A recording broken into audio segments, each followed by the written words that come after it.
কোনো মেয়ে ইচ্ছা করে পতিতালয়ে যায় না, যেতে পারে না। আপনার যদি এদের প্রতি এতই দরদ থাকে, এই মেয়েগুলোকে দৌলত দিয়া থেকে, এই মেয়েগুলোকে বিভিন্ন পতিতালয় থেকে এনে সুন্দরভাবে বিয়ে দেন, তাদেরকে বিয়ের ব্যবস্থা করেন, কর্মসংস্থানের ব্যবস্থা করেন। নাউজুবিল্লাহ, যৌনকর্মীর লাইসেন্স দিয়া বাংলাদেশে বাতা দিবেন, তার মানে হলো আপনি এই মাটাকে যৌনকর্মী যৌন পতিতালয়ে ফেলে রাখলেন, অন্যান্য তার মেয়ে হবে, সেগুলো ওই সমস্ত জালেমদের খাবার হবে। নাউজুবিল্লাহ, ওই বাচ্চাটা কি পতিতার ঘর থেকে জন্ম নিছে, মানে সেও পতিতা হওয়ার জন্য জন্ম নিছে? তো আপনি যে তাকে পতিতালয়ে লাইসেন্স দিয়া আরো তারে পতিতা বানিয়ে দিচ্ছেন, এটা তো তার দোষ না। এই পতিতা হওয়ার পিছনে অপরাধী হলো এই রাষ্ট্র, এই উপদেষ্টাগুলো। আমাদের এই বোনরা কি পৃথিবীতে পতিতা হওয়ার জন্য আসছে? এরা আমাদের রানী, এদেরকে আমরা সম্মান করি, ইসলাম এদেরকে সম্মান দিয়েছে। এই মা বোনগুলোকে পতিতালয়ে ফেলে রেখে সম্মান দেওয়ার চেষ্টা করে। এই পতিতা মার্কা উপদেষ্টাগিরি বন্ধ করে। এখন নতুন এক ষড়যন্ত্র শুরু করছিল, আলহামদুলিল্লাহ উলামায়ে কেরামের বাধার মুখে, হেফাজতে ইসলামের বাধার মুখে বন্ধ করছে। কি? গানের শিক্ষক, নাচের শিক্ষক। নাউজুবিল্লাহ, কোমর হেলে দুলে নাচ শিখতে হবে, আর কোনো কাম নাই, সংস্কার নেই। সংস্কার একটা পাইছে, প্রত্যেক স্কুলে কি দিতে হবে? একজন I M A disco dancer, তারা দিতে হবে, সে ড্যান্স শিখাবে, কোমর হেলে দুলে নাচ শিখাবে। আমি শেষ করছি, আপনাদেরকে বলি, একজন গায়রাতওয়ালা আত্মসম্মানবোধ ন্যূনতম আছে মুসলমান বাদ দেন।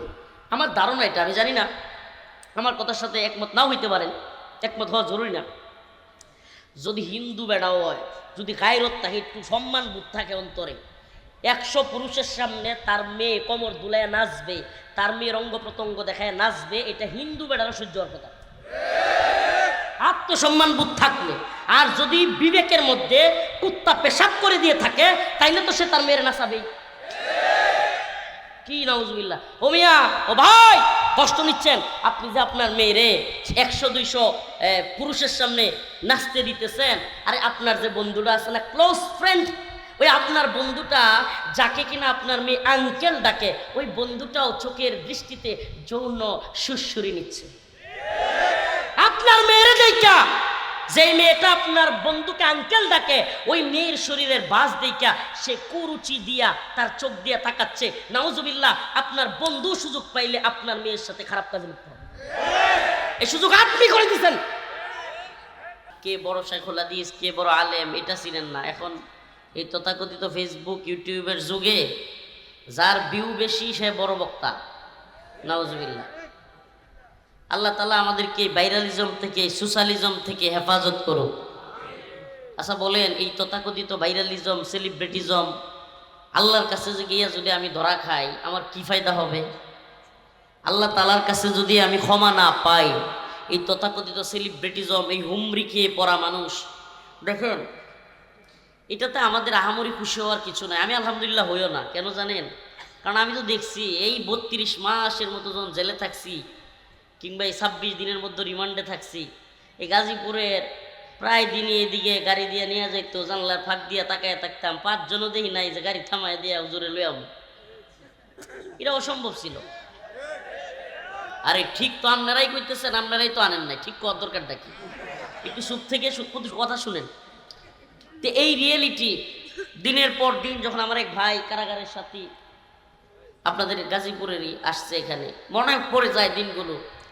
যেমনও যাইতো যে আমরা এরকম একটা বোতল নিয়ে নিচতলায় গিয়ে দাঁড়ায় থাকতাম দীর্ঘ সময়। কেন? কারণ বোতলটা বইরা ফেললেই কারারক্ষীরা চিৎকার শুরু করে, হুজুর উঠেন উঠেন উঠেন। মানে আমরা যে 3 তলায় থাকতাম, উঠাইয়া দিত। মানে বোতলটা ভরে ফেললেন মানে আপনি আর নিচে ওই আকাশ, উন্মুক্ত আকাশটা, খোলা আকাশ আর দেখতে পারবেন না। মানে আপনি খোলা আকাশের নিচে ততক্ষণ থাকতে পারবেন যতক্ষণ ওই স্টেপের পানি ভরবেন। তো আমরা ইচ্ছা করে পানিটা ভরতাম না, অনেক দেরি করতাম। এটা আমি না, অনেক বড়রাও দেরি করতে ইচ্ছা করে, কি একটু তাহলে একটু খোলা আকাশের নিচে থাকা যাবে। দেখেন, আমি আপনাদেরকে আল্লাহ মাফ করুক ইয়া করতেছি না, আছে অবশ্যই আলেমুল আমাদের প্রতি দেশের মানুষের ভালোবাসা আছে, কিন্তু আমি বলতেছি ভালোবাসাটা হইবে আল্লাহর জন্য। ভালোবাসাটা কার জন্য? আল্লাহর জন্য যেন হয়। ভালোবাসাটা যেন এই সোশ্যালিজম কিংবা ভাইরালিজম কারণটা যেন এটা না হয়। কারণটা যেন এটা হয় যে এই লোক যদি আল্লাহর পথে দৃঢ় থাকে, দ্বীনের পথে দৃঢ় থাকে, কারো গোলামি না করে, কারো দালালি না করে, এই আলেম যদি আল্লাহ এবং দ্বীনের জন্য যে কারো বিরুদ্ধে দাঁড়ানোর হিম্মত করে, তাইলে আমি তার পক্ষে আছি। আর এই আলেম যদি জাহাঙ্গীরের গোলামি শুরু করে, তাইলে আমি তার পক্ষে নেই। আপনাদের মেয়র জাহাঙ্গীর ছিল না? আল্লাহ মাফ করুক, আস্তাগফিরুল্লাহ। মানে 90% এদেশের আলেম এই গাজীপুর টঙ্গীর 90% বেশিরভাগ, অল্প কিছু হাতে গোনা ছাড়া বেশিরভাগ ছিল জাহাঙ্গীরের পকেটে।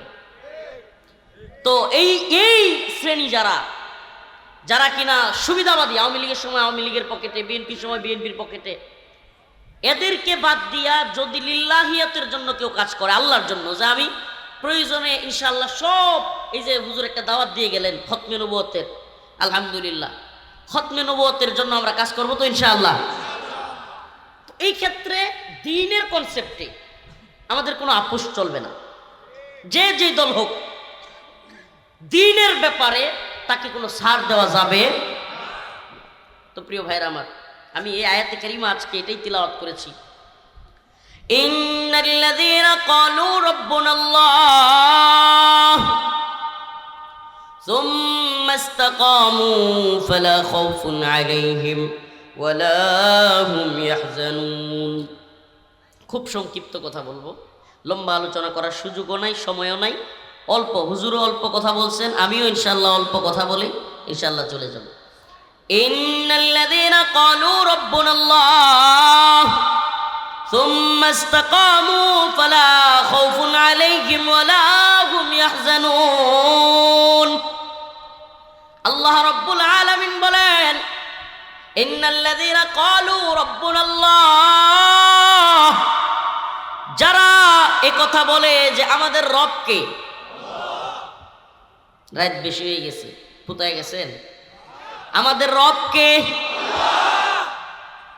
রব শুধু মুখে স্বীকার করার নাম নয়। সুম্মা ইসতাকামু, একথার উপর অটল অবিচল থাকে। কি থাকে? আমার রব আল্লাহ, একথার উপর কি থাকে? এখন যদি এখানে জিজ্ঞেস করি যে টঙ্গীতে আজকে যে মাহফিল, এত হাজার হাজার জনতা, সবাই বলবে আমার রব আল্লাহ, আমি এটার সাথে ইস্তেকামত আছি, বলবে না? একথা কিন্তু সবাই বলবে। আল্লাহ বলতেছেন যে তোমরা যে বলো রব্বুন আল্লাহ, আলিফ লাম মিম আহাসিবান নাস আইয়ুতরাকু আইয়াকুলু আমান্না, তোমরা যে সবাই বলো যে আইয়াকুলু আমান্না, আমি ঈমানদার, ওয়া হুম লা ইফতানুন, তাইলে তোমরা কি মনে করো যে এই কথা বললে তোমাদের কি আর পরীক্ষা করা হবে না? কি পরীক্ষা? যে ওয়ালাকাদ ফাতান্নাল্লাযীনা মিন ক্বাবলিহিম ফালা ইয়ালামান্নাল্লাহু আল্লাযীনা সাদাকু ওয়া লা ইয়ালামান্নাল কাযিবিন, যে তোমাদের মধ্যে এই যে আল্লাহ বলার দ্বারা কে সত্যবাদী এবং কে মিথ্যাবাদী, এটা আমি যাচাই করব। সুবহানাল্লাহ। আল্লাহ বলার পরেও সত্যবাদী আছে না, মিথ্যাবাদীও আছে না? সত্যবাদী কারা? আসলে একটু মিলাই। সত্যবাদী কারা? যে ব্যক্তি বলছে আল্লাহ আমার রব ইস্তেকামতের সাথে আছে, এই ব্যক্তি কোনো নেতাকে খুশি করতে দ্বীনের বাইরে যাবে? কোন দলকে খুশি করবার জন্য দ্বীনের বাইরে যাবে? সুবহানাল্লাহ। কোন নেতা, কোন নেত্রী টাকা পয়সা দিলে, হাদিয়া দিলে, কিংবা বেতন একটু বাড়ায়া দিলে, ইমাম ভাতা একটু বাড়ায়া দিলে, খতিব ভাতা একটু বাড়ায়া দিলে তার পকেটে ঢুকবে? বলেন না। ইন্নাল্লাযীনা ক্বালু রাব্বুনাল্লাহ, কারণ সে তো একথা অন্তর থেকে বিশ্বাস করে আমার রবকে, আমার রিজিক দাতাকে, আমার পালন কর্তাকে। আমার রিজিক দাতা যদি আল্লাহ হয়, আমার পালন কর্তা যদি আল্লাহ হয়, আমি ভয় করব কাকে? এই আস্থা এবং দৃঢ়তা কখন বোঝা যাবে? তাওহীদের কয়েকটা প্রকার আছে, এই প্রকারগুলোতে ঢুকলেই আপনি বুঝতে পারবেন যে আল্লাহর যে বক্তব্য, আল্লাহ পাক যে বলছেন ওয়ালাকাদ ফাতান্নাল্লাযীনা মিন ক্বাবলিহিম ফালা ইয়ালামান্নাল্লাহু আল্লাযীনা সাদাকু, এই কথার উপর কারা সত্যবাদী যে আমার রব আল্লাহ, আমি আর কাউরে মানি না। সুবহানাল্লাহ। আপনাদের গাজীপুরেই বোটবাজার একটা ওয়াজ মাহফিলে, আমি সত্যি বলি আজকে আপনাদের, যেহেতু এটা টঙ্গী গাজীপুর এলাকায়, ওইভাবে আর আসা হয় নাই গাজীপুরে তেমন একটা। একটা বক্তব্যে বোটবাজার বলছিলাম, আমি আবারও বলছি, কোনো প্ল্যানিং ছিল না, কিছুই ছিল না, জাস্ট বোঝানোর জন্য যে আমরা আল্লাহর বিরুদ্ধে গেলে, ইসলামের বিরুদ্ধে গেলে, কোরআনের বিরুদ্ধে গেলে, আমার বাবা হোক, ভাই হোক, এমপি হোক, চেয়ারম্যান হোক, মন্ত্রী হোক, প্রধানমন্ত্রী হোক, রাষ্ট্রপতি হোক, আমরা তাকে মানি। তো এই কথা বলতে গিয়া মানে আল্লাহর প্রতি, আমার রবের প্রতি সাক্ষ্যের পাওয়ার দেখাইতে গিয়া বলছিলাম যে আল্লাহর বিরুদ্ধে গেলে কসুর প্রধানমন্ত্রীও, মনে আছে আপনাদের? এটা বোটবাজারের বক্তব্য। তো একটা বিষয় কি দেখেন, এখন আমাদেরকে যারা জেলখানায় নিছে, রিমান্ডে নিছে, নির্যাতন করছে, কিংবা এমনও শুনছি, আল্লাহ মাফ করুক, আমাদেরকে ভিতরে বলা হইতো যে যেহেতু তুমি বলছো যে আল্লাহর বিরুদ্ধে গেলে রাষ্ট্রপতিও মানো না, প্রধানমন্ত্রী মানো না, কিংবা তুমি যেহেতু বলছো যে আল্লাহর বিরুদ্ধে যদি কোনো সংবিধান তৈরি করে সেই সংবিধানও মানি না, তাইলে তুমি রাষ্ট্রদ্রোহী। দেখেন, রাষ্ট্রকে ভারতের কাছে বিক্রি করে দিয়াও রাষ্ট্রদ্রোহী না, রাষ্ট্রকে ভারতের কাছে বিক্রি করে দিয়াও কি না। রাষ্ট্রের পররাষ্ট্রমন্ত্রী ওপেন বক্তব্যে যে আমি ভারতবর্ষের সরকারকে বলেছি আমাদের প্রধানমন্ত্রী শেখ হাসিনাকে রাখবার জন্য, এরপরও সে কি না রাষ্ট্রদ্রোহী না। আর আমি আল্লাহর বিরুদ্ধে গেলে প্রধানমন্ত্রী মানি না, এই কথা বলবার কারণে আমাকে বলা হচ্ছে নাউজুবিল্লাহ, এক পর্যায়ে এমনও বলা হয়েছে যে এই হুজুর হলো রাষ্ট্রদ্রোহী, এর রাষ্ট্রদ্রোহী মামলা দেয়া হোক, ফাঁসির রায় দেয়া হোক। প্রিয় ভাইরা আমার, বন্ধুগণ আমার, তো কেন বক্তব্যটা কি যে আমি আল্লাহর বিরুদ্ধে গেলে, কোরআনের বিরুদ্ধে গেলে, তাইলে এখন প্রশ্ন আসে না যে আমাদেরকে বলতে হবে যে কোরআনের বিরুদ্ধে গেলেও আমরা মানি? যখন আপনি আমাকে আল্লাহর বিরুদ্ধে গেলে মানি না বললে জেলে নিবেন, রিমান্ডে নিবেন, ফাঁসির দড়ি এগুলো ভয় দেখাবেন, তাহলে বোঝা যায় না যে এমন বলতে হবে যে আল্লাহর বিরুদ্ধে যাক, নবীর বিরুদ্ধে যাক, কোরআনের বিরুদ্ধে যাক, যেমনে মন চায় চলো, আমরা আপনাকে মানি। এরা বুঝাইতে চায় না যে এটা বলতে হবে, এটা বলতে হবে মানি না, এটা আবার কি প্রধানমন্ত্রী মানে না, এত বড় দুঃসাহস।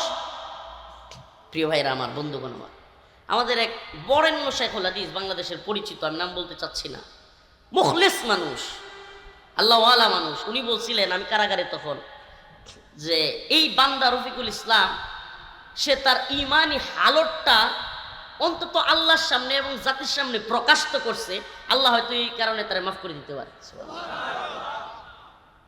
এই দিন মনটা খুব প্রশান্ত হয়ে গেছিল যে আসলেই তো সুবহানাল্লাহ, এইভাবে তো কখনো চিন্তা করে দেখি নাই যে মুখ ফসকা হোক, অনিচ্ছা সত্ত্বে হোক, কথাটা যে বেরোইছে যে কি, যে রিয়ালিটি কি রে ভাই।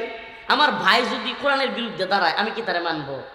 আমার বাবা যদি কোরআনের বিরুদ্ধে, আল্লাহর বিরুদ্ধে বক্তব্য দেয়, আল্লাহর বিরুদ্ধে চলতে বলে, আমি যাচ্ছি মসজিদের দিকে, সে যদি বলে মসজিদে যাওয়ার দরকার নেই, কেন নামাজ, যা অফিসে যা, এই লোক তাগুত। যে আল্লাহর বিরুদ্ধে অবস্থান নেয় এবং খুশি থাকে, সে কি, কথা বলেন না, সে কি নাউজুবিল্লাহ, সে আল্লাহর চাইতে বড় শাস্তি চায়। কি শাস্তি চায়?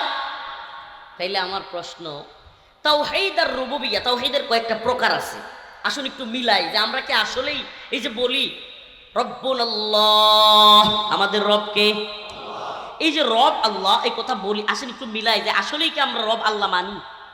হয় কি হুজুর যে হওয়া মানি? তো না, মানি না, সবাই মানি না। কেমনে? তাওহীদের কয়েকটা প্রকার আছে, তাওহীদ আর রুবুবিয়্যাহ, এই ক্ষেত্রে আমিও মানি, আপনিও মানেন। এমন কি কোরআন বলতেছে তাওহীদ আর রুবুবিয়্যাহ মক্কার কুরাইশরাও মানত, কাফেররাও মানত। সেটা কি? রিজিক দাতা কে? পালনকর্তা কে? আসমান জমিনের মালিক কে?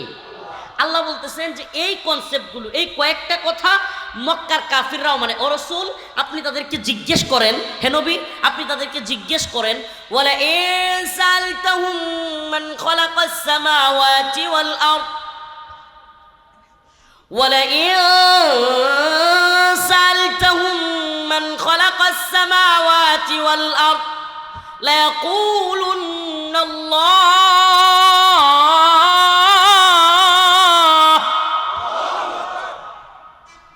যখন তাদেরকে প্রশ্ন করা হইতো আসমান এবং জমিনের মালিককে, মক্কার আবু জাহেল, উতবা, সাইবারা পর্যন্ত স্বীকার করত, লা ইয়াকুলুন্না আল্লাহ, আসমান এবং জমিনের মালিককে। তাইলে তো বোঝা যায় রিজিক দাতা আল্লাহ, জীবনের মালিক আল্লাহ, মৃত্যুর মালিক আল্লাহ, আসমান জমিনের মালিক আল্লাহ, এ কথা শুধু আমরা না, এই কথা মক্কার যেগুলো কুরাইশ ছিল এগুলো কি করত? তাইলে সমস্যাটা কোথায়? দ্বিতীয় স্টেপে আসেন, তাওহীদ আল উলুহিয়া। তাওহীদ আল উলুহিয়া এটা কি? এটা একটু ভিন্ন। ইবাদতের যোগ্য একমাত্র, বলেন ইবাদতের যোগ্য একমাত্র। কুরবানি হবে কার জন্য? নামাজ হবে কার জন্য?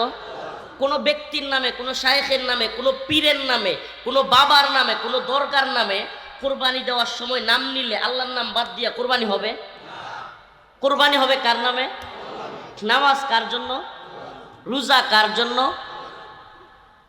আমার হায়াত, আমার মৃত্যু কার জন্য?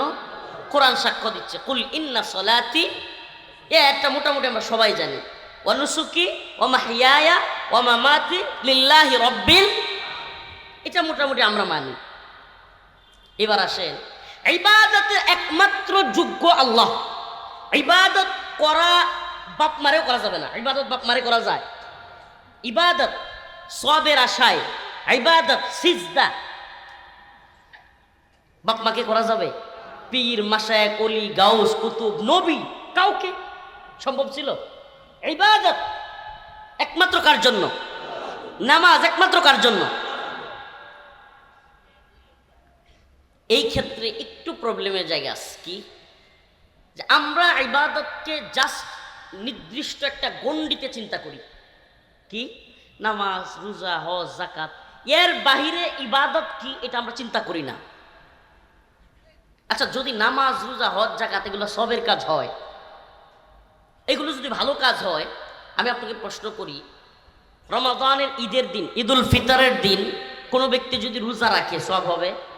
নফল রোজা রাখা এটা সওয়াব না গুনাহ? নফল রোজা রাখা তো সওয়াব। নফল রোজা রাখা সওয়াব না গুনাহ? আমার কথা বুঝতেছেন?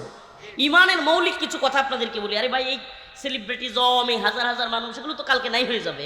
এগুলো হয়তো আমাকে কেউ স্মরণীয় রাখবে না।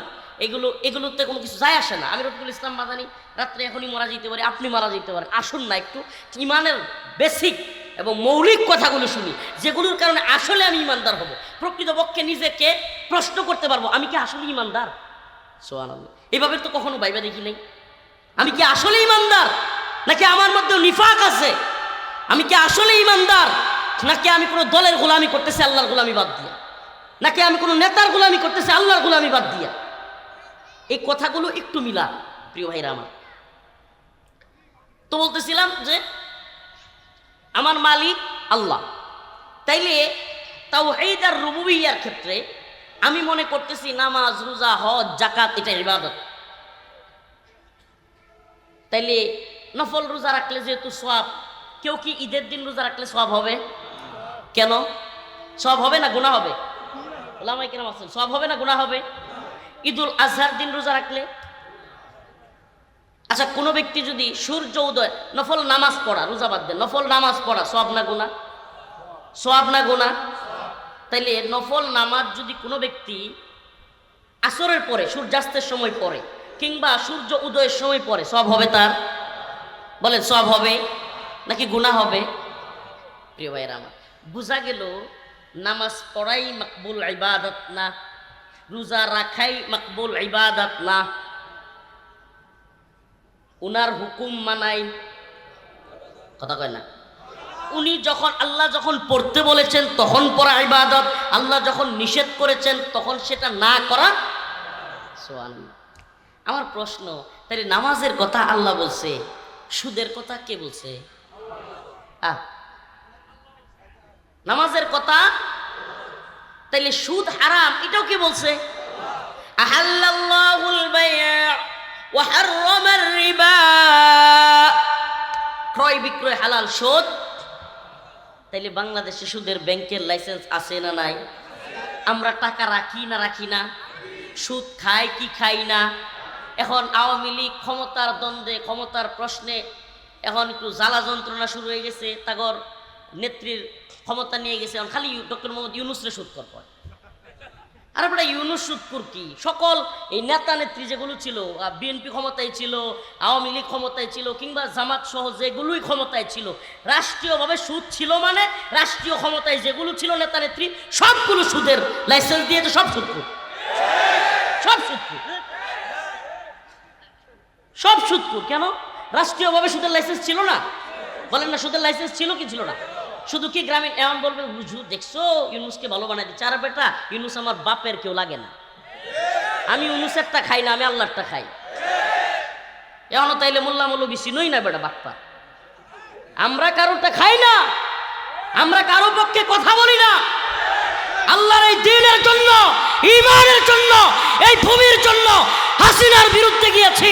ডক্টর মোহাম্মদ ইউনুস কেন, আগামীর সরকার কেন, পুরো পৃথিবীর ক্ষমতাকে চ্যালেঞ্জ করবো ইনশাআল্লাহ। এক আল্লাহর জন্য জীবন দিতে আমরা প্রস্তুত। আমরা কারোটা খাই না, কারোটা পড়ি না, আল্লাহরটা খাই, আল্লাহরটা পড়ি। যতদিন এই জবান চলবে আল্লাহর জন্য। তো হুদায় কাউরে বলতে তো মজা লাগে। আমারে মাঝে মাঝে অনেকেই বলে হুজুর মন খুলে কথা বলবেন, এখন তো আওয়ামী লীগ নেই। আমি গাইবান্ধা গেছি, গোবিন্দগঞ্জ, পলাশবাড়ি, তো ওই এলাকাটা জামাত ইসলামের অধ্যুষিত, বেশিরভাগ জামাত ইসলামের লোক। তো এরা বলতেছে হুজুর মন খুলে কথা বলবেন, এখানে কোনো সমস্যা নাই। আমি বলছি ভাই শুনেন, আলহামদুলিল্লাহ যে আল্লাহ পাকের একটা শুকরিয়া যে আমি কখনোই বলতে পারি নাই যে অমুক সময় বলতে পারি নাই, এখন বলবো, এটা মনে হয় নাই আমার। কারণ আমি বিশ্বাস করি, আমি গুনাহগার, কিন্তু আমি বিশ্বাস করি জমিন কার? আন্নাল আরদ ওয়ারিসুহা ইবাদিয়াস সালিহুন। জমিন আল্লাহর, আর ইমানদার হিসেবে এই জমিনের একমাত্র ওয়ারিস হলো মুমিনরা। তাইলে এই জমিনে কখন কেডা ক্ষমতায় আইলো গেল এই ঘোড়ার ডিমের চিন্তা আমরা করি না। আমার জমিনে, আল্লাহর জমিনে আল্লাহর কথা হবে, এই জন্য কারো পড়ুয়া কখনো করি না, ইনশাল্লাহ করব না। তো যদি বাধা আসে, তো হাসিনার পরিণতি যা হয়েছে ওগুলো তাই হবে। হুজুর যদি বাধা দেয়, যদি আবার জেলে নেয়, আরে ভাই জেলে তো আমরা যাবোই, জেলের রিমান্ড, ফাঁসি, নির্যাতন, এগুলো তো সুবহানাল্লাহ আমাদের সালাফদের ইতিহাস। আমাদের এমন কোনো ইমাম নাই যিনি জেলে যান নাই, সুবহানাল্লাহ। ইমাম আহমদ ইবনে হাম্বল, ইমাম মালিক, ইমাম শাফিঈ, এমনকি আমাদের ইমাম আল ইমামুল আযম ইমাম আবু হানিফা, একজনও নাই যারা জালেমের জিন্দানখানায় বন্দী হয় নাই। আপনাদেরকে আরেকটা মজার তথ্য দেই, এটা অনেকে জানে না। আমাদের সালাফগণ, ইমামগণ সব সময় এন্টি গভর্নমেন্ট ছিলেন। কি ছিলেন? বলেন না, কি ছিলেন? সব সময় যে সরকার আসতো তার বিরুদ্ধে। কেন? কারণ সরকারগুলো জুলুম করত, সরকারগুলো অত্যাচার করত, আল্লাহর বিরুদ্ধে আইন প্রণয়ন করত। এই জন্য সব সময় তারা কি ছিলেন? আর এখন আমাদের অনেককে পাওয়া যায় প্রেজেন্ট গভর্নমেন্ট পার্টি। ওরে বাবা, সব সরকারের সময় সে সুবিধা বুঝবে, সব সরকারের সময় সে বড় সম্মানী, বড় হুজুর, বড় আল্লামা। আওয়ামী লীগের সময়ও আওয়ামী লীগের মঞ্চে যাইতো আল্লামা, এখন ভালো অবস্থানে বিএনপি আছে, তাদের মঞ্চ বিশাল খাতি, অভাব নাই। আল্লাহ আমাদেরকে হেদায়েত দান করুক, বুঝার তৌফিক দান করুক। আল্লাহ তাআলা ওই সমস্ত আল্লামা হওয়ার আগে কবরে যাওয়ার তৌফিক দিক। আল্লাহ তাআলা আমাদেরকে বুঝার তৌফিক দান করুক। তো যে কথা বলতেছিলাম, সুদের লাইসেন্স, এটা কি হালাল না হারাম? হালাল শব্দের বাংলা অর্থ হলো বৈধ। হালাল শব্দের বাংলা অর্থ, হারাম শব্দের বাংলা অর্থ অবৈধ। অবৈধ, বৈধ এবং অবৈধ। আমার প্রশ্ন, বাংলাদেশে সুদ বৈধ না অবৈধ? বৈধ। তাইলে বাংলাদেশে সুদ হালাল না হারাম? হালাল। হালাল কি? বাংলাদেশে সুদ কি? হাসে। এবার কখনো চিন্তা করেন না আপনি, বাংলাদেশে সুদ কি? আরে পাবলিককে বুঝাইতে পারবেন না আপনি। তারা চিন্তা করতেছে হুজুর কোরআনে তো হারাম। আরে কোরআন তো হারামই, ইসলামে তো হারামই, রাষ্ট্রীয়ভাবে কি? হালাল। এবার আসেন মদের, হাসেন না বাবা, একটু চিন্তা করেন, ইমানি চিন্তাটা করেন। মদ, আল্লাহ বলছে ইন্নামাল খামর ওয়াল মাইসির ওয়াল আনসাব রিজসুম মিন আমালিশ শয়তান। এগুলো শয়তানের কাজ, মুমিনের কাজ না। এগুলো মুমিনের জন্য হারাম। মুমিনের জন্য কি? হারাম। মুমিনের জন্য হারাম, ইসলামে হারাম। হারাম শব্দের, আবার বলি, হারাম শব্দের বাংলা অর্থ অবৈধ। হালাল শব্দের বাংলা অর্থ, বাংলাদেশে মদ হালাল না হারাম? রাষ্ট্রীয়ভাবে হালাল, বৈধ। রাষ্ট্রীয়ভাবে কি? বলেন না, রাষ্ট্রীয়ভাবে কি? বাংলাদেশে মদের বার আছে না নাই? শুধু এটা না, রিসেন্ট এই সরকারের আমলেও আইন হয়েছে যে কোনো এলাকায় যদি 100 লোক মদ খায়, 100 লোকের লাইসেন্সদারি থাকে, কি থাকে, কোনো এলাকায় 100 লোক যদি রাষ্ট্রীয়ভাবে লাইসেন্স নেওয়া থাকে, ওই এলাকায় মদের বার কিংবা দোকান খোলা যাবে। দেখেন একটু, আপনাদের তো হাতে হাতে মোবাইল আছে, একটু দেখে নেন খবরটা। তাইলে বাংলাদেশে মদের আইন, এটা কি হালাল না হারাম? হালাল। রাষ্ট্রীয়ভাবে এটা কি? এবার আসেন পতিতালয়। আল্লাহ বলছে আয-যানিয়াতু ওয়াজ-যানি আয-যানিয়াতু ওয়াজ-যানি ফাজলিদু কুল্লা ওয়াহিদিন মিনহুমা মিআতা জালদা। যে ব্যভিচারী পুরুষ এবং মহিলা, ব্যভিচারিণী মহিলা যদি অবিবাহিত হয়, মিআতা জালদা, অবিবাহিত হইলে জিনা করলে পাছায় 100 বেত্রাঘাত। কয়টা? জায়গা মতো 100। তাও কি এমন দিতে হবে যে এই পাছা নিয়ে যেন আর টুলে টেবিলে চেয়ারে বসতে না পারে। এখন জিজ্ঞেস করতে চাই, বাংলাদেশে রাষ্ট্রীয়ভাবে লাইসেন্সদারি পতিতালয় আছে না নাই? তাইলে জিনা বেবিচার এটা রাষ্ট্রীয়ভাবে হালাল না হারাম? হালাল। এই শিখে ফেলছে মাশাআল্লাহ। হালাল না হারাম? বৈধ। নাউজুবিল্লাহ। এখন আমার প্রশ্ন, আগামীকালকে যদি ডক্টর মোহাম্মদ ইউনূস সাহেবের সরকার বলে যে টঙ্গীর মুসলমান আপনাদের খুব কষ্ট হইতেছে, কি বিষয়, সকাল 5:30টার সময় ফজরের নামাজ পড়তে বড় কষ্ট, সহজ করে দিল না, মানবেন আপনারা? কেন মানবেন না?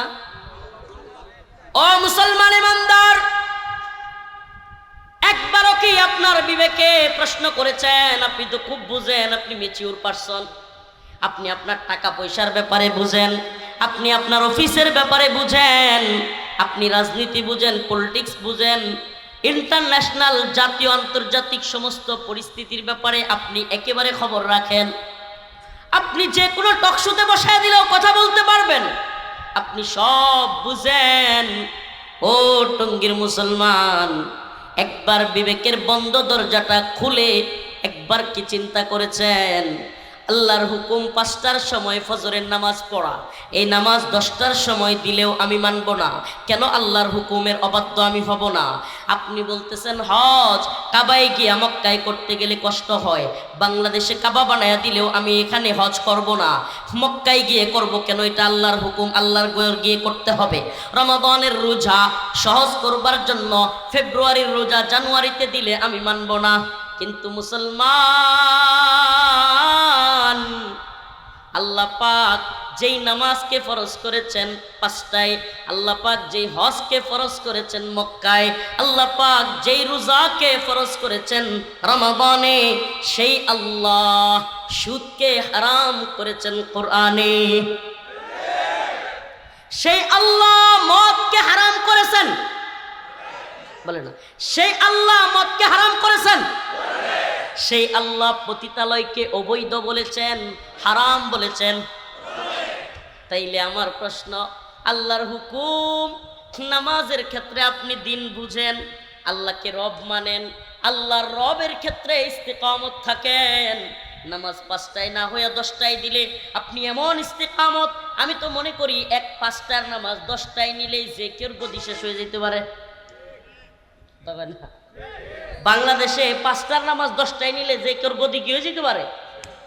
শেষ হয়ে যেতে পারে। রমাদানের রোজা শাবানে আনলে ফেব্রুয়ারির রোজা একবার যদি কোনো সরকার, কেন হাসিনার সময় একবার মনে নেই 1 ঘন্টা ঘড়ির টাইম আগায় দিছিল, ভুলে গেছেন আপনারা? ওই যে অফিসে যাইতে 8টার সময় কষ্ট হয় জন্য 7টারে 8টা বানায় দিয়া তাড়াতাড়ি যাতে ঘুম থেকে উঠে, বুদ্ধি করছিল না একটা। পরে যায় দে কিরে কি সর্বনাশ। এখন তো ওই যে আমাদের নেত্রকোনায় কয় যে মানে ওই যে ইয়ার মতো সাজতে গিয়া পরে নিজের সাজ ভুলে ফেলছিল, কাক সাজতে সাজতে হেচ্ছ রাজা কয় না। এখন আরেকজনের নাচ শিখতে গিয়ে নিজের নাচ কি করে ফেলছে, ভুলে গেছে, পরে আবার জায়গা মতো আসছে। তো এখন যদি এই সরকারও চিন্তা করে যে একটা সংস্কার, তাইলে আপনারা কিন্তু মানবেন না। এমনকি 5টার নামাজ 10টায় হলে গদি চেঞ্জ হয়ে যেতে পারে, কাবার আদলে হজ করতে বাধা দিলে গদি চেঞ্জ হয়ে যেতে পারে, এমনকি রমাদানের রোজা রজবে জানুয়ারিতে আনলে গদি চেঞ্জ হয়ে যেতে পারে। কিন্তু এ ব্যাপারে আপনি ইস্তিকামত, রোজা আল্লাহর হুকুম, নামাজ আল্লাহর হুকুম, হজ আল্লাহর হুকুম। ও মুসলমান, মদের লাইসেন্স হারাম, এটা কার হুকুম? পতিতালয় হারাম, এটা কার হুকুম? সুদ হারাম, এটা কার হুকুম? তাইলে বোঝা গেল আপনার আমার বিবেক, আপনার আমার মেধা, আপনার আমার কল্প, আপনার আমার আত্মা, আপনার আমার দৃঢ়তা নামাজ রোজা হজের ক্ষেত্রে আছে, কিন্তু সুদ মদ পতিতালয়ের ক্ষেত্রে এখনো আপনি আমি ইমানদার না। কষ্ট দিচ্ছে? এখনো আমি প্রকৃত ইমানদার হইতে পারি নাই। আমি বাংলাদেশের যে কেউ সরকারে থাকে তাকে হজে বাধা দিলে মানি না, কাবার আদলে হজের করতে বললে মানি না, নামাজ 10টায় সময় পড়তে বললে তাকে মানি না, ফেলে দিব প্রয়োজনে। এই ফেলে দিবেন না প্রয়োজনে? নামাজ যদি চেঞ্জ করে দেয় কি করবেন? ফেলে দিবেন প্রয়োজনে। কিন্তু সেই সরকারগুলো আল্লাহর আইনগুলো ইচ্ছা মতো পরিবর্তন করতেছে। কি করতেছে? আল্লাহর আইনগুলোকে ইচ্ছে মতো পরিবর্তন করছে। এই বাংলার মুসলমান যেন বুঝতেই আসে না এগুলো যে আল্লাহর বিরুদ্ধে এবং এগুলো যে কোরআনের বিরুদ্ধে। শুধু কোরআনের বিরুদ্ধে না, এগুলো তাওহীদ আল উলুহিয়া, ইবাদত, আল্লাহর হুকুম মানা কি। এতক্ষণ বুঝে থাকলে আলোচনা বলেন, আল্লাহর হুকুম মানা কি? নামাজ পড়াই শুধু ইবাদত না, রোজা রাখাই শুধু ইবাদত না। যদি নামাজ পড়াই মকবুল ইবাদত হইতো তাইলে ফজরের পরেও নামাজ পড়া যাইতো। যদি রোজা রাখাই মকবুল ইবাদত হইতো তাইলে ঈদের দিনও রোজা রাখলে সওয়াব হইতো। ঠিক ঠিক না? তাইলে বোঝা যায় আল্লাহর হুকুম মানাই হইল প্রকৃত ইবাদত। কার হুকুম মানা? আল্লাহর হুকুম মানাই হলো, আল্লাহর হুকুম মানাই হলো প্রকৃত ইবাদত। তাইলে হজের ক্ষেত্রে আমি প্রকৃত ইমানদার, নামাজের ক্ষেত্রে আমি প্রকৃত ইমানদার, রোজার ক্ষেত্রে আমি প্রকৃত, কিন্তু মদের ক্ষেত্রে, সুদের ক্ষেত্রে, পতিতালয়ের ক্ষেত্রে আমি ইমানদার না। নাউজুবিল্লাহ। আফাতুমিনুনা বিবাদিল কিতাব ওয়া তাকফুরুনা বিবাদ। আফাতুমিনুনা বিবাদিল কিতাব ওয়া তাকফুরুনা বিবাদ। তোমাদের মধ্যে যারা এমন করে, আফাতুমিনুনা বিবাদিল কিতাব, তোমরা কি আল্লাহর কোরআনের, আল্লাহর কিতাবের কিছু অংশের উপর ঈমান আনলা, ওয়া তাকফুরুনা বিবাদ, এবং সুবিধা মতো ইচ্ছা অনুযায়ী কিছু অংশকে মাইনাস করে দিলা। আজকে ঢাকার এক আসনের একজন সংসদ সদস্য প্রার্থী, মায়ের ডাক সংগঠনের নেত্রী তুলি, মায়ের ডাক সংগঠনের নাম কি? তুলি। ওনার একটা বক্তব্য দেখলাম, মায়ের ডাক গুম খুনের বিরুদ্ধে সারা দেশে এবং আন্তর্জাতিকভাবে যে সংগঠন গুম খুনের বিরুদ্ধে খুব বলিষ্ঠ ভূমিকা পালন করেছে, সেই মায়ের ডাকের তুলি, সে বলতেছে যে 4টা বিয়ে করবেন, বলেন 4টা বিয়ের কথা, 4টা বিয়ের অধিকার আমাদের কোন বনে আপনাকে দিছে? নাউজুবিল্লাহ বলবেন না? আমার প্রশ্ন, এই মায়ের ডাকের তুলি ওনার কাছে, আমার আল্লাহ কোরআনে বলেছে ফানকিহু মা তাবা লাকুম মিনান নিসা মাসনা ওয়া সুলাসা ওয়া রুবা। আল্লাহ বলছেন মুসলমান মুমিন তার যদি পাওয়ার থাকে, এবিলিটি থাকে, যোগ্যতা থাকে, তার যদি অবস্থান থাকে, সে 2টা 3টা 4টা পর্যন্ত বিবাহ করতে পারবে। এটা মুসলমান ইমানদারের জন্য কি জায়েজ?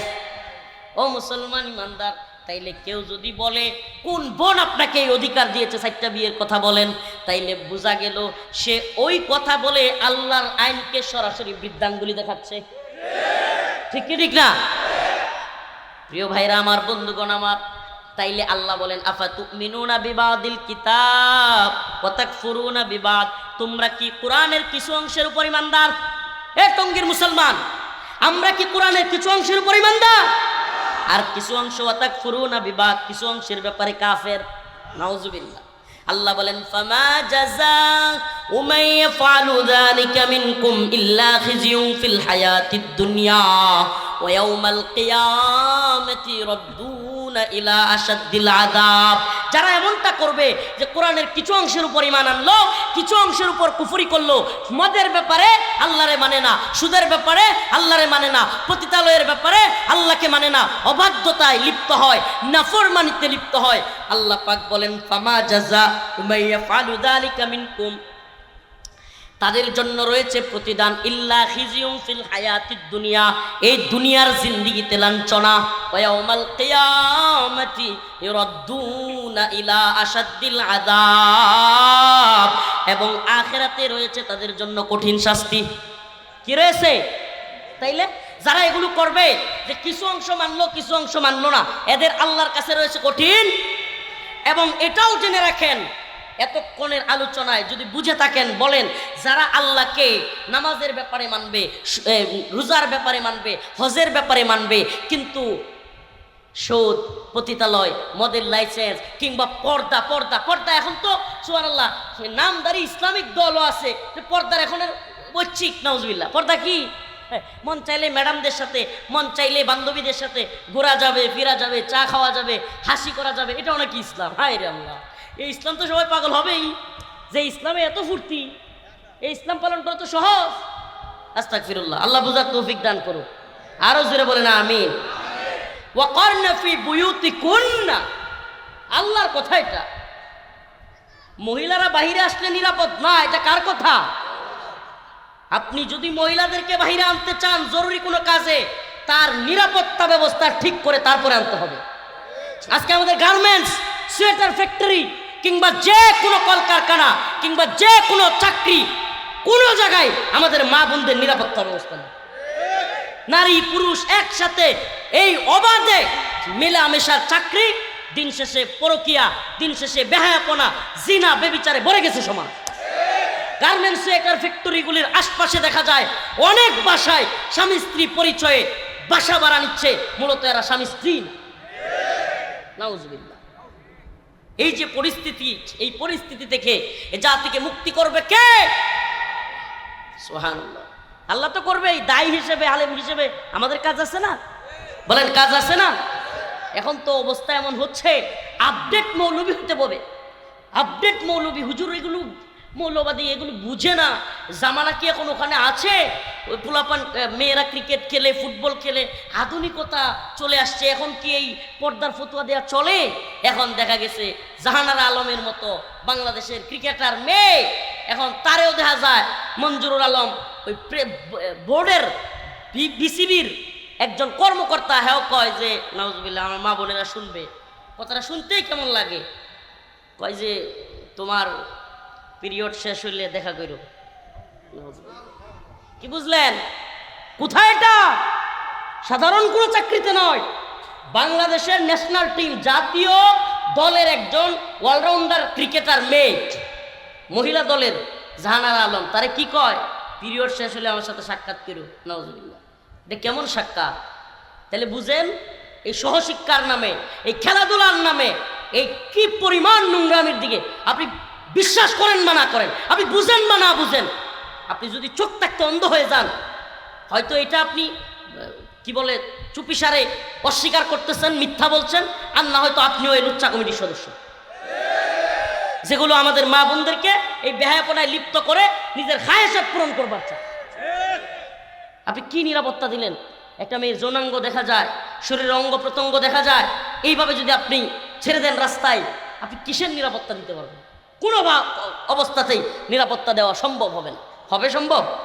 তো আমাদের মা বোনদের জন্য পর্দা করা, এটা তার জন্য সম্মানের। এটা কি বলে, কি মা বোনদেরকে গড়ে রেখে উন্নতি হবে? উন্নতি হয়েছে, গুরার টিমের উন্নতি, কিশোর গ্যাং বাইরে গেছে সারা দেশে। প্রত্যেকটা মা যদি ঘরে থাকতো, সন্তান লালন পালন করতো, এক একটা সন্তান মুহাম্মদ বিন কাসেম হইতো, সালাউদ্দিন আইয়ুবী হইতো, যুগের শাইখুল হাদিস হইতো, যুগের মুফতি আমিনী হইতো, যুগের জুনাইদ বাবুনগরী হইতো। এখন এক একটা হয়েছে কিশোর গ্যাংয়ের বার্তা। কেন কেন হয়েছে? কারণ মাও চাকরি করে, বাপেও চাকরি করে, পোলারে সময় দেওয়ার টাইম নাই। এই পোলা যেখানে মন চায়, যার সাথে মন চায় ঘুরে ফিরে, দিন শেষে নেশা খাওয়া শিখে, নেশার টাকার জন্য ইচ্ছা মতো ছুরি মারে, চিন্তায় করে, ডাকাতি করে, মদ খায়। কথা বলেন না কেন? এই পৃথিবীতে মায়ের চাইতে বড় শিক্ষক আর কেউ আছে? বলেন আছে? আলহামদুলিল্লাহ, আল্লাহ মাফ করুক, আমার বাচ্চার কথা কি বলেই ফেলি, হয়তো ভিডিওটা দেখছেন। 10 মাস বয়স যখন, আলিফ থেকে দাল পর্যন্ত তার মা শিখাই ফেলছে। সুবহানাল্লাহ, আমি অবাক হয়ে গেছি। 10 মাস বয়স, কয় মাস? 10 মাসে আলিফ থেকে দাল পর্যন্ত সুন্দর উচ্চারণ, লফজান হারফান হারফান বলতে পারে। এখন সে আত্মহুরু সাত্রুল ইমান এটাও বলতে পারে, যদিও আতুরু সাত্রুল তার সাথে বলে। আপনি চিন্তা করেন, আপনার সন্তানকে সবচাইতে বড় শিক্ষা দিতে পারে কি? আল্লাহ এবং রাসূলের পরে সবচাইতে সম্মানিত জায়গা কোনটা? এই মারে আপনি ওই আরেক বেড়ার সামনে, এই বেড়া একটু বড় করে উবিয়ে চাকরি করে আর এমনি তাকায় এমনি মানে কি, বেড়ার তো ভালো লাগতেছে না। বেটার বউ থেকে বেটা দূরে থাকে, সেমন চোখের সামনেই অফিসে কলিগ চাকরি করে, তেমন সুন্দরী। আবার দেখবেন নাউজুবিল্লাহ সাইজা গুইজাও আসতে হয়, তো সাইজা গুইজা স্বামীর সামনে সাজেন না। স্বামীর সামনে আমি এগুলো এই যে নর্মালাইজ করা, হাসি কীর্তন করার জন্য ওয়াজ করি না।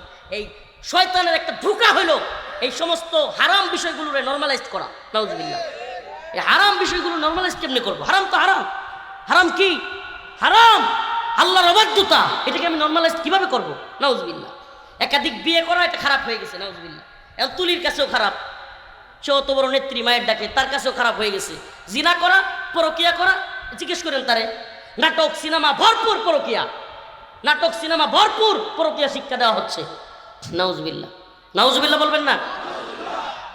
এই যে অফিস আদালত সব জায়গায় আমাদের মা বোনদেরকে, আমার মা বোনেরা রাগ করে কিনা জানি না, আপনারা রাগ করবেন না। মা বোন, আপনাদেরকে আমরা সম্মান করি। আল্লাহ রাসূল বলেছেন আল জান্নাতু তাহতা আকদামিল উম্মাহাত, মায়ের পায়ের নিচে সন্তানের বেহেশত। সুবহানাল্লাহ।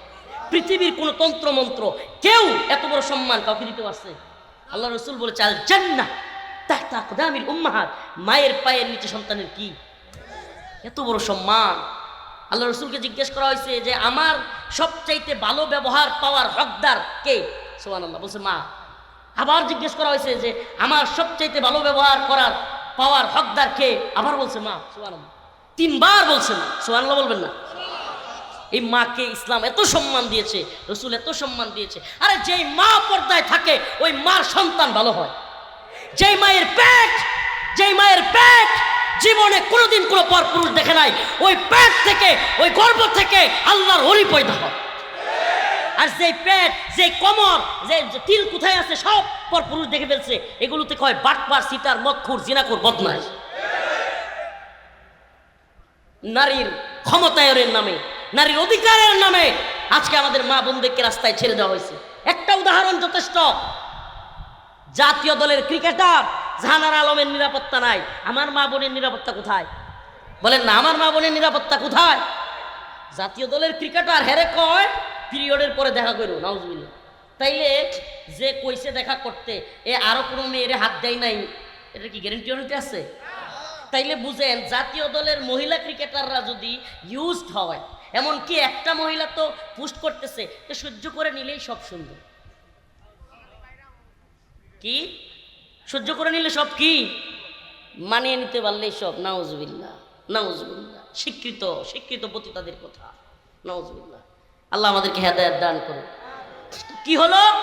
জাতীয় দলের এমনকি নিউজ আসতেছে, পরেন আপনারা দেখেন যে 90% নারী ক্রিকেটাররা যৌন হয়রানির শিকার। কয় পার্সেন্ট? তাহলে আমার প্রশ্ন, নারীরা যদি অবস্থা হয়, তাহলে যেগুলো হাফ প্যান্ট করে ফুটবল খেলে, হ্যাঁ হাসতেছেন আপনি? এরা আমাদের বোন, এদেরকে আমরা ঘৃণা করবো না?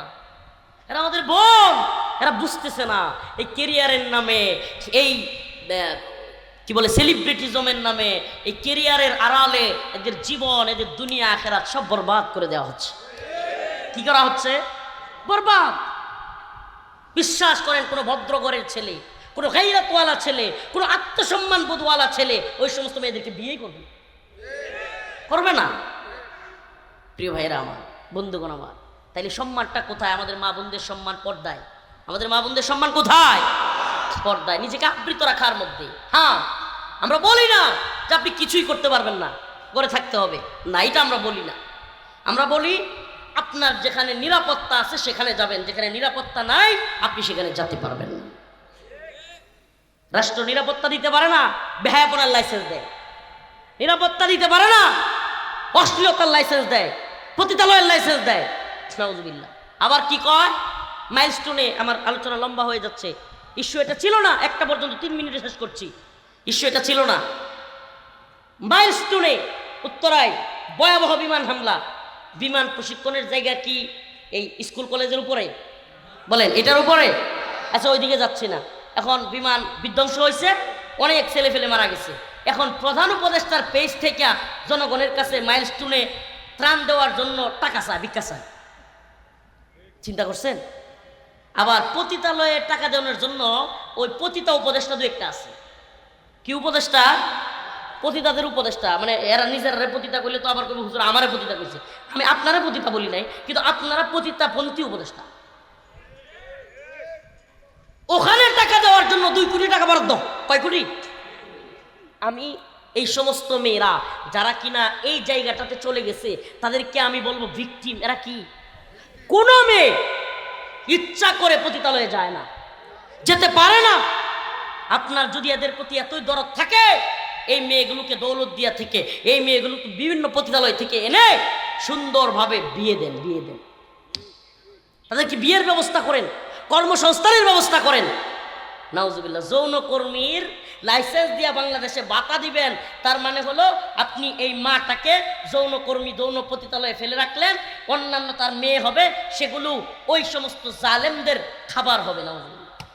ওই বাচ্চাটা কি পতিতার ঘর থেকে জন্ম নিছে, মানে সেও পতিতা হওয়ার জন্য জন্ম নিছে? তো আপনি যে তাকে পতিতালয়ে লাইসেন্স দিয়া আরো তারে পতিতা বানিয়ে দিচ্ছেন, এটা তো তার দোষ না। এই পতিতা হওয়ার পিছনে অপরাধী হলো এই রাষ্ট্র, এই উপদেষ্টাগুলো। আমাদের এই বোনরা কি পৃথিবীতে পতিতা হওয়ার জন্য আসছে? এরা আমাদের রানী, এদেরকে আমরা সম্মান করি।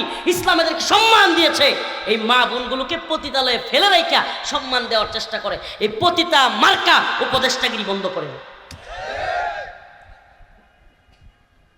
এখন নতুন এক ষড়যন্ত্র শুরু করছিল, আলহামদুলিল্লাহ ওলামায়ে কেরামের বাধার মুখে, হেফাজত ইসলামের বাধার মুখে বন্ধ করছে। কি?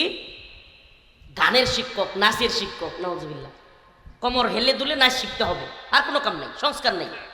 সংস্কার একটা পাইছে, প্রত্যেক স্কুলে কি দিতে হবে? একজন একজন I M A disco dancer, তারা দিতে হবে। সে ড্যান্স শিখাবে, কোমর হেলে দুলে নাচ শিখাবে। আমি শেষ করছি, আপনাদেরকে বলি, একজন গায়রাতওয়ালা আত্মসম্মানবোধ ন্যূনতম আছে, মুসলমান বাদ দেন। আমার ধারণা এটা, আমি জানি না, আমার কথার সাথে একমত নাও হইতে পারেন, একমত হওয়া জরুরি না। যদি হিন্দু বেড়াও হয়, যদি গায়রত থাকে, একটু সম্মানবোধ থাকে অন্তরে, 100 পুরুষের সামনে তার মেয়ে কোমর দুলায় নাচবে, তার মেয়ের অঙ্গ প্রত্যঙ্গ দেখায় নাচবে, এটা হিন্দু বেড়ানো সহ্য হওয়ার কথা। আত্মসম্মানবোধ থাকলে। আর যদি বিবেকের মধ্যে কুত্তা পেশাব করে দিয়ে থাকে, তাইলে তো সে তার মেয়ের নাচাবেই। কি নাউজুবিল্লাহ। ও মিয়া, ও ভাই, কষ্ট নিচ্ছেন। আপনি যে আপনার মেয়েরে 100-200 পুরুষের সামনে নাচতে দিতেছেন, আরে আপনার যে বন্ধুটা আছে না, ক্লোজ ফ্রেন্ড, ওই আপনার বন্ধুটা যাকে কিনা আপনার মেয়ে আঙ্কেল ডাকে, ওই বন্ধুটাও চোখের দৃষ্টিতে যৌন সুরসুরি নিচ্ছে। আপনার মেয়েরে দেখা, যে মেয়েটা আপনার বন্ধুকে আঙ্কেল ডাকে, ওই মেয়ের শরীরের বাস দেখা সে কুরুচি দিয়া তার চোখ দিয়া তাকাচ্ছে। নাউজুবিল্লাহ। আপনার বন্ধু সুযোগ পাইলে আপনার মেয়ের সাথে খারাপ কাজে লিপ্ত হবে। এই সুযোগ আপনি করে দিচ্ছেন। বন্ধ করেন, এগুলো বন্ধ করেন। ইসলামকে আপনারা যে কঠিন মনে করেন, ইসলামকে কঠিন মনে করার কিছু নাই। ইসলাম এমন এক ধর্ম, সুবহানাল্লাহ, পুরো পৃথিবীতে আল্লাহ পাক এমন এক ধর্ম দিয়ে পাঠাইছেন।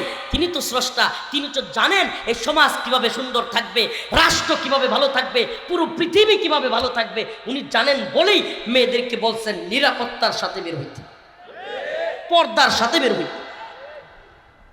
যুক্তি কত দিবে যে পর্দা ছাড়া বেরোইলেও তো, পর্দা সহ বেরোইলেও তো অনেকে নির্যাতিত হয়, ছোট বাচ্চাও তো নির্যাতিত হয়। কয় পার্সেন্ট? আমাকে বলেন কয় পার্সেন্ট? এটা কেন হয়? এটাও বলি, ইসলামী শরিয়া না থাকার কারণে। যদি একটা লুচ্ছাকে দইরা রজম করা হইতো, একটা পরকীয়াকারীকে দইরা রজম করা হইতো, এগুলো সব টোটালি বন্ধ হয়ে যেত। যারা বলেন যে এরপরেও তো হয়, যান একটু আফগানিস্তানে যান, দেখে আসেন, মন চাইলে একটু খবর লন আফগানের মেয়েরা কতটুকু নিরাপদ, আর আপনাদের তথাকথিত এই সোনার বাংলায় মেয়েরা কতটুকু নিরাপদ, আমাদের সোনার বাংলায় কতটুকু নিরাপদ, যান দেখেন, খবর নেন। সুবহানাল্লাহ। ইসলামী শরিয়ার শাসন যদি থাকতো, পর্দা যদি থাকতো, ইনশাআল্লাহ আমাদের মা বোনেরা নিরাপদে থাকতো। ওমর রাদিয়াল্লাহু আনহুর মতো বুক ফুলিয়ে আমরাও বলতে পারতাম যে সুদূর অনেক দূর একটা মেয়ে হেঁটে হেঁটে যাবে, কিন্তু সে নিরাপত্তার সাথে যাবে। আর হ্যাঁ, নিরাপত্তা আপনাকে টঙ্গির আশপাশে আইলেই মোবাইল আমি আগে সেন্টিন মাইরা করে এমনি ধরি। আর নিরাপত্তা হাসেন, টঙ্গির আশপাশে আইলেই আমি এই যে মোবাইল গ্লাস, গাড়ির গ্লাস লাগাই, তারপরে মোবাইল এইভাবে ধরলেন কেন? আসেন কেন আপনি? আরে আপনার ছেলে নিরাপত্তা কেন নাই আগে সেটা বুঝেন। আপনারা অনেকে অনেক সলিউশন দেন।